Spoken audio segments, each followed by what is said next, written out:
I've seen people on different sides of the Cory Booker filibuster. And some people are saying he's a hero, and some people are saying, well, what's that going to do? So today I'm not gonna debate whether he's a hero, nor am I going to debate whether that does something, whether it's effective or not. But what I'm going to talk about is symbolism.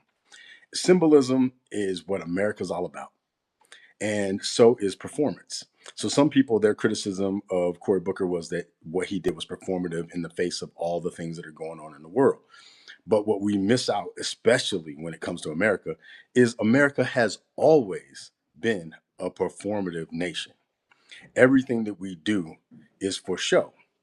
And then we hope that through the show, something happens, some kind of action, whether it's in the church, whether it's in the halls of Congress, whatever it is, people perform to try to get some emotion from people so that those people can take certain actions. So let's just be honest about that all the way. Even when people combat people for being performative, they're being performative, combating people for being performative, because that's how we roll. So if we can be honest about that, we can move on. Now I want to talk a little bit about this black skin. So here's the deal with black skin. To have black skin is to be a symbol. Often with symbols, people make up bigger stories behind that image. Like if you see American flag, you don't go, "Oh, look at that piece of fabric with some stripes and some stars on it." You know that that is indicative of something larger. It's indicative of a nation. It's a symbol.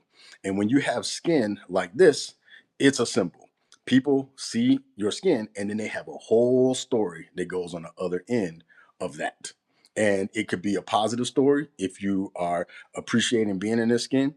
And it could be a negative story, whether you're in the skin and you're ashamed of it because of the systems that have been placed upon us, whether you come from some other group. But suffice it to say, generally speaking, having black skin in America means that your very being is symbolic. And it is basically up to the person who you are encountering what that symbol of your skin means. So, given that, I want to say that what Cory Booker did was symbolic. And there's a lot of power in symbolism. Now, the way we're looking at our Congress right now, which looks like it doesn't do much, I'm trying not to cuss, basically, but he was using the tools that were at his disposal to be up there for 25 hours and 4 minutes. And some people may say, hey, that didn't do anything because these people are still dying. These things are still at risk. Our system is still falling apart before our very eyes. But I do want to point you to the symbolism, because the last person who was up there almost as long was Strom Thurmond, a segregationist who was up there for 24 hours and 18 minutes. And he was opposing the Civil Rights Act. So you have this person who was trying to oppose progress, who stood there in his different kind of skin, opposing. And I'm going to read to you what Strom Thurmond said when he was in his sitting up there filibustering. So he says, I'm going to use a country accent. I want to tell you, ladies and gentlemen, that there's not enough troops in the army to force the Southern people to break down segregation and admit the Negro race into our theaters, in our swimming pools, in our homes, and in our churches. Okay? So that's Strom Thurmond, right? Now, here's something you might not know. Something that I was thinking was going to pop up when people were saying that Cory Booker beat Strom Thurmond's record. Well, Strom Thurmond had a black daughter. A lot of people don't realize that. That the whole time this dude's fighting segregation or the ending of segregation, he meanwhile has a black daughter that he had with a 16-year-old maid that lived in his house. So he was 22. So what do you got to say about that? That's one thing about power dynamics. Another thing, I mean, it's basically statutory rape, you know. So this dude has this relationship, or whatever you want to call it, with this woman, brings his daughter into the world, fights for segregation like a champion. Meanwhile, he's also financially supporting this black daughter and sends her to a HBCU. You can't make this crap up.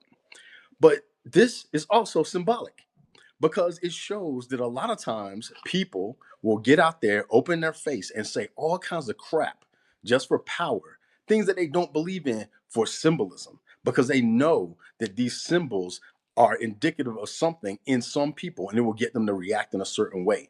So if we're not mindful of the power of symbolism, then we are fools, because all day long, They're going to be using symbols to get us stirred up.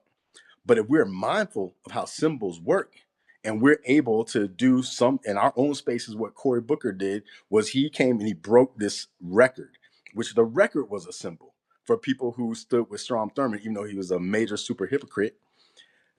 Now he broke that record. Now this starts another conversation, a conversation about the type of people who Strom Thurmond would represent, who are now trying to take things over again.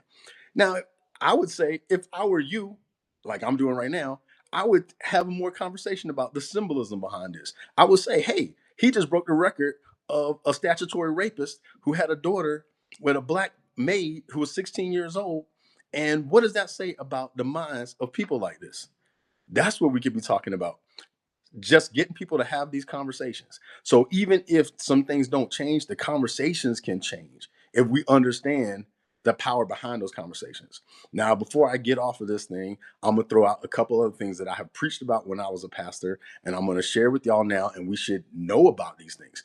Is mimetic theory by Rene Girard, which I brought up before, who he talks about people don't want or don't know what they want. They just want what other people have.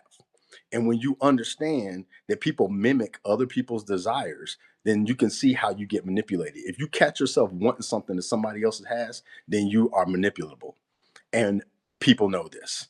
The other kind of also pronounced mimetic theory from Richard Dawkins is about memes, which is about how ideas spread. And if you understand how ideas spread as well, you take memetics from Rene Girard and memetics from Richard Dawkins, you put those together and you've got a powerhouse like Fox News manipulating people like crazy. But if we don't understand that this is happening, these things aren't activated in us, that we subscribe to these things unconsciously, we end up inadvertently becoming a part of the problem, even in our opposition, because we don't know the game that is being played. So Cory Booker knows the game that's being played, at least to some degree. And he got up there and he played it and he beat the record of a segregationist who is indicative and symbolic of what is trying to reemerge in our society. And it was a black dude that did it. So he broke their record, he messed with their symbols, and now there's opportunities to have conversations about a lot of things that are swept under the rug. A lot of things that plenty of people who Cory Booker is opposing probably have equal skeletons in their closets, all sorts of things. So I'm just going to put it out there, have these kinds of conversations, understand how symbolism works in your life. Pay attention that if you want something just because somebody else has it means you're manipulatable, and understand how ideas spread and spread some good ideas.